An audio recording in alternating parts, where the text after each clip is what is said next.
你听说了吗？最近楼花根本就卖不动啊！听说开发商都快急眼了呢。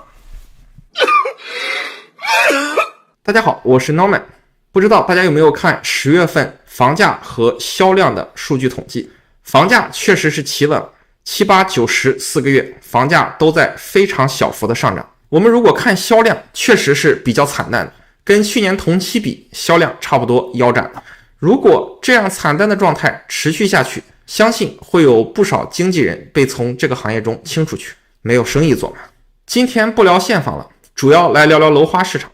多伦多有统计以来，没有哪个月份卖出了像今年9月份这么少的楼花数量，包括一半时间都在休假的每一年的12月。整个9月，高层住宅 condo 卖了289套，跟去年同期比少了 89%。低层住宅 townhouse 和 house 合计卖了45套，跟去年同期比少了 96%。 所以大家可不要听朋友圈经纪们吹牛逼啊，哪个项目多么抢手，吹的自己都快信了。为什么楼花盘不好卖了呢？这个问题其实我已经多次解答过了，因为卖的太贵了，1800到2000一尺的楼盘，谁买谁韭菜。当然这也因为上一波老韭菜们缓过劲儿来了，身体力行的告诉周围的人，韭菜是我是韭菜。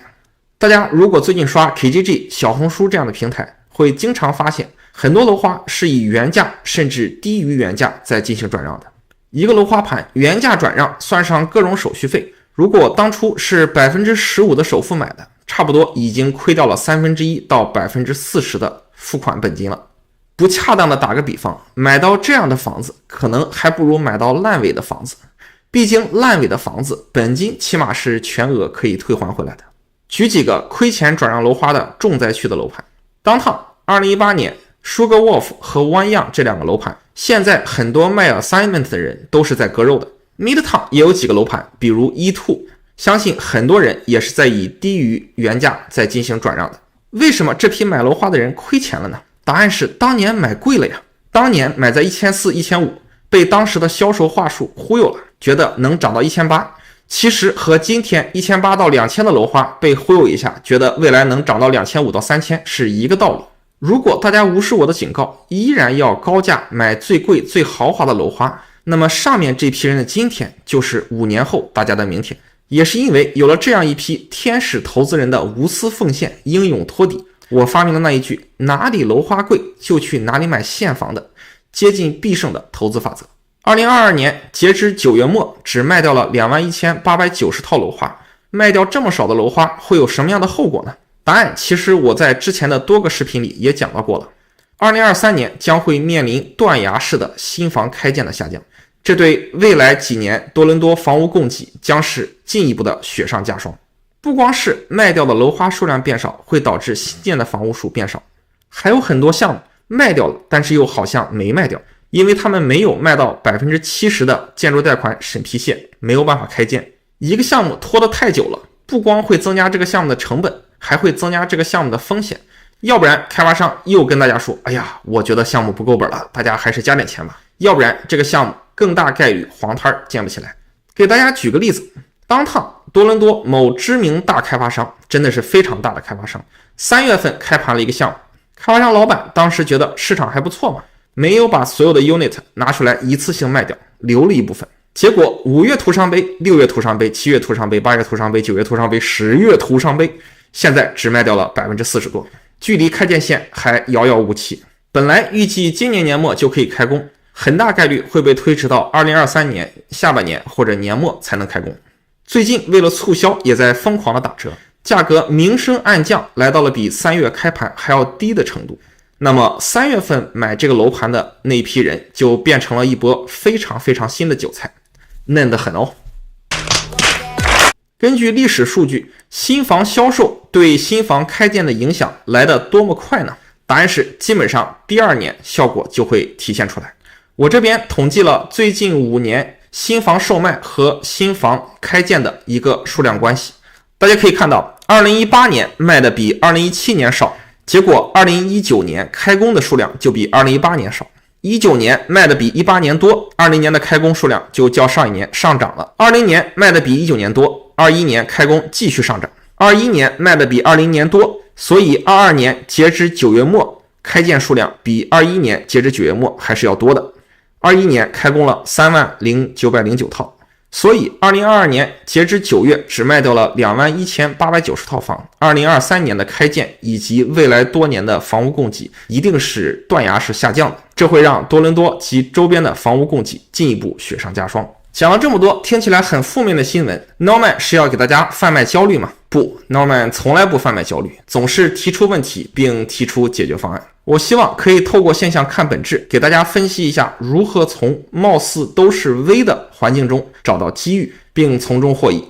第一点，多伦多房地产的基本盘非常的坚挺，中长期是非常好的投资产品，值得大家入手。物以稀为贵，多伦多的房子非常的稀缺，而且越来越缺。这个问题我真的提到了很多次了。大家看到很多短期金融造成的负面影响的同时，也要看到比如未来3年规划移民150万人到加拿大，其中差不多有1/3来多伦多地区，这样的正面信息。这批人如果不想露宿街头，那么一定是需要加入到卷房大军中的，要不然卷租赁市场，要不然卷买卖市场。而且这种卷很有可能是在未来的某一个时间点突然爆发的。那么在房价和租金卷起来之前，买到不错的房子就很容易从中套利。当然大家也要根据自己的财务状况量力而行。第二点，综合成本上升导致的楼花价格上升，早晚会传导到现房市场中，哪里楼花贵，去哪里买新的现房。楼花市场是很现实的，楼花的计价基本上就是按成本加上一个利润这样算出来的，所以如果不够本，开发商是肯定不会建房的。楼花的成本上来了，售价也就会跟着上来，所以房价长期不应该也不会低于成本价。还是那句话，开发商不傻，他们不会知道亏钱还会吭哧的盖的，盖多少亏多少，这样的事不会发生。不够本就不盖了嘛。House 和 Condo 的修建成本到底是多少呢？我之前2期视频也做了比较详细的介绍，欢迎大家去看一下这2期视频。现房市场则非常理智且敏感，有个风吹草动就会比较快速的体现在价格上。经过3到6月份比较明显的一波房价下调，市场已经比较充分的吸收了利息上涨这个负面因素给房价带来的影响。这也是为什么7、8、9、10 4个月房价其实是小幅在往上走的。尤其是公寓市场，我也给大家算过账，重建成本确实是明显高于现在绝大部分房屋的售价的。在首付够的情况下，现在是一个不错的入场时间点。第3点，新开的楼花盘别碰。如果一个大开发商修建的项目3月份开始卖，卖到现在卖了 40%， 你猜新开盘的楼花项目什么时候可以卖到 70% 的开建线呢？只有天知道。如果在这个时间点大家还是要买楼花的话，尤其是不太能买现房的持有外国人身份的朋友们，那么大家一定要购买快卖到建筑贷款审批线，或者是已经卖过了这个线的楼花项目，新开的盘不要碰。最近我住的北约克这个区就有2个楼盘着急着开盘，我愿称之为卧龙凤雏，具体是什么我就不点名了，欢迎大家在评论区告诉我。一个楼盘的开发商不太行，达不到我对开发商的要求，另一个楼盘设计的比较像梦露楼，估计户型会比较坑。即使市场这么差，利息很高，楼花卖的不太好，而这2个盘还要逆风开盘，究竟是为了什么呢？真相只有一个。我个人的猜测是2023年开始，外国人不让买房了，所以外国人也不让买楼花了。在政策允许的时间夹缝里，尽可能的把楼盘卖掉一部分，不然23年开始会更不好卖。没有身份的华人和印度人还是很喜欢买楼花的。我参加的很多楼盘中做得好的得奖的经纪人，也有很多人是华人和印度人。大家如果非常喜欢我上面没有点名的2个楼盘，推荐大家在3到5年之后原价附近接 assignment， 比直接跟开发商买楼花香得多。目前市场上绝大部分楼花项目质量真的都非常的差，只有一个项目 Danielson Parliament 还是可以看的，这个项目的均价只有1200多，已经卖超了 85%， 非常的安全，一定可以建起来。目前还有少量的低价尾盘，有需要的朋友欢迎这边联系我。第4点，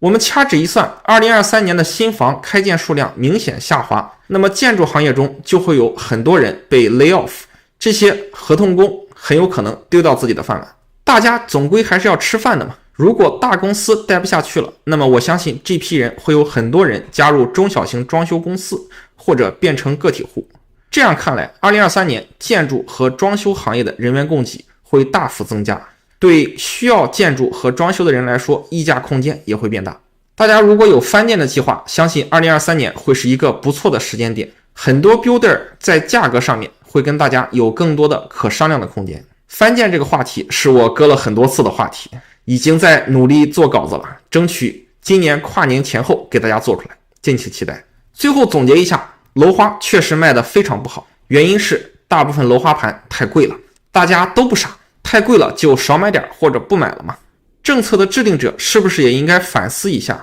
怎么样可以鼓励和帮助开发商把房子建起来卖出去，让开发商的成本下来，楼花的售价也下来，最后来帮助多伦多及周边提供新的房屋供给呢？动不动就来几个政策，要不然 development charge 涨价 50%， 要不然 IZ 让开发商捐 5% 到10%的廉租房，是不是政策上可以多给一些优惠和鼓励，让开发商建房的成本和难度降下来，可以卖更多的楼花，卖更便宜的楼花，这样买家也不太容易买到坑，有利润赚，最后形成一个多赢的局面呢？这个问题就留给屏幕前的大家来思考了。点关注不迷路，房子上的问题找 Norman 就够了。